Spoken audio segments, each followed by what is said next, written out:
বাংলাদেশ বেতার সিলেট সংবাদ পড়ছি মোহাম্মদ মাসুম আহমদ।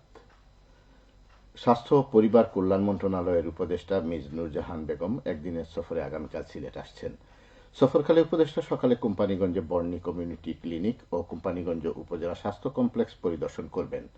পরে তিনি Sylhet MAG Osmani medical college, red crescent রক্তদান কর্মসূচির উদ্বোধন, মাদক বিরোধী শপথ গ্রহণ ও এফেরেসিস মেশিন হস্তান্তর এবং মাটিমঙ্গল হাসপাতাল পরিদর্শন করবেন। পরে উপদেষ্টা বিকেলে একটি প্রকল্পের উদ্বোধন অনুষ্ঠানে অংশগ্রহণ করবেন। সারা দেশের ন্যায় Sylhet MAG Osmani medical college কেন্দ্রেও আজ 2024-25 শিক্ষাবর্ষের এমবিবিএস কোর্সে ভর্তি পরীক্ষা অনুষ্ঠিত হয়েছে। সকাল 10টা থেকে 11টা পর্যন্ত এই পরীক্ষা অনুষ্ঠিত হয়। সিলেট বিভাগের 3টি সরকারি মেডিকেল কলেজ ও 4টি বেসরকারি মেডিকেল কলেজের মধ্যে Sylhet MAG Osmani medical college হচ্ছে একমাত্র ভর্তি পরীক্ষা কেন্দ্র। এই কেন্দ্রের 3টি venue Sylhet MAG Osmani medical college, Sylhet সরকারি মহিলা কলেজ এবং সরকারি অগ্রগামী বালিকা উচ্চ বিদ্যালয় ও কলেজে একযোগে আজ 4,954 জন পরীক্ষার্থী অংশগ্রহণ করেন। মোটরসাইকেল সহ সব ধরনের অবৈধ যানবাহন, যত্রতত্র পার্কিং, ট্রাফিক আইন লঙ্ঘন সহ বিভিন্ন অনিয়মের দায়ে গত 2.5 মাসে মৌলভীবাজারে প্রায় 1.5 কোটি টাকা জরিমানা আদায় ও প্রায় 1,500 মামলা দায়ের করেছে জেলা police. Police super MKH Jahangir Hossain জানান, 1 নভেম্বর থেকে 15 জানুয়ারি পর্যন্ত জেলা সদর সহ 7টি উপজেলায় অভিযান চালিয়ে এই পরিমাণ জরিমানা আদায় ও মামলা করা হয়েছে। সিলেট জেলা আইনজীবী সমিতির নির্বাচনে সভাপতি পদে সরোয়ার আহমদ চৌধুরী আবদাল ও সাধারণ সম্পাদক পদে জুবায়ের বখত জুবের বিজয়ী হয়েছেন। সভাপতি পদে আবদাল পেয়েছেন 770 ভোট, তার একমাত্র প্রতিদ্বন্দ্বী এটিএম ফয়েজ পেয়েছেন 658 ভোট। অপরদিকে সাধারণ সম্পাদক পদে জুবায়ের বখত পেয়েছেন 303 ভোট, তার নিকটতম প্রার্থী দেলোয়ার হোসেন দিলু পেয়েছেন 285 ভোট। এর আগে গতকাল সকাল 10টা থেকে বিকেল 4টা পর্যন্ত সমিতির 2 নম্বর হলের দ্বিতীয় তৃতীয় তলায় ভোট গ্রহণ অনুষ্ঠিত হয়।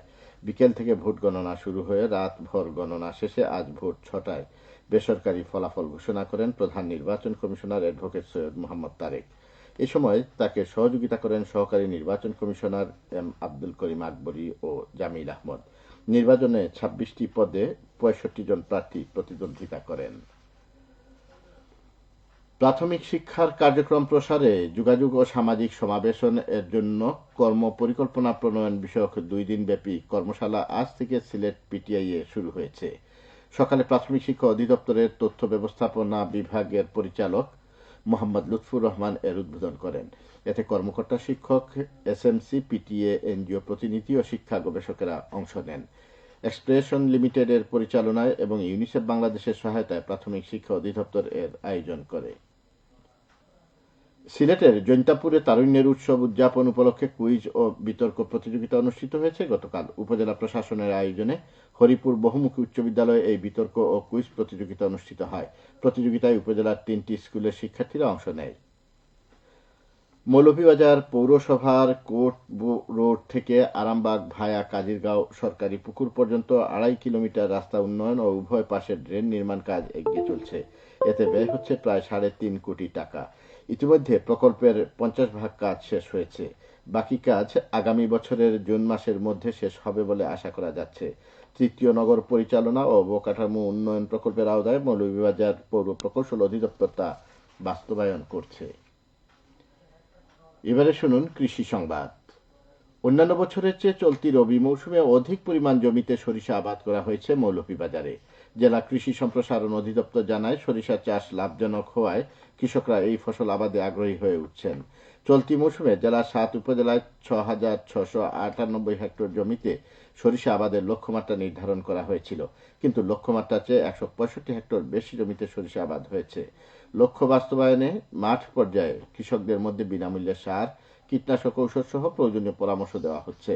আবহাওয়া অনুকূলে থাকলে এই পরিমাণ জমি থেকে 9,575 মেট্রিক টন সরিষা উৎপাদিত হবে বলে আশা করা যাচ্ছে। সবশেষে আবহাওয়া। সন্ধ্যা 6টা পর্যন্ত পূর্বাভাসে বলা হয়েছে, সিলেট সহ পার্শ্ববর্তী এলাকায় আজ কোনো সতর্কবাণী নেই এবং কোনো সংকেত দেখাতে হবে না।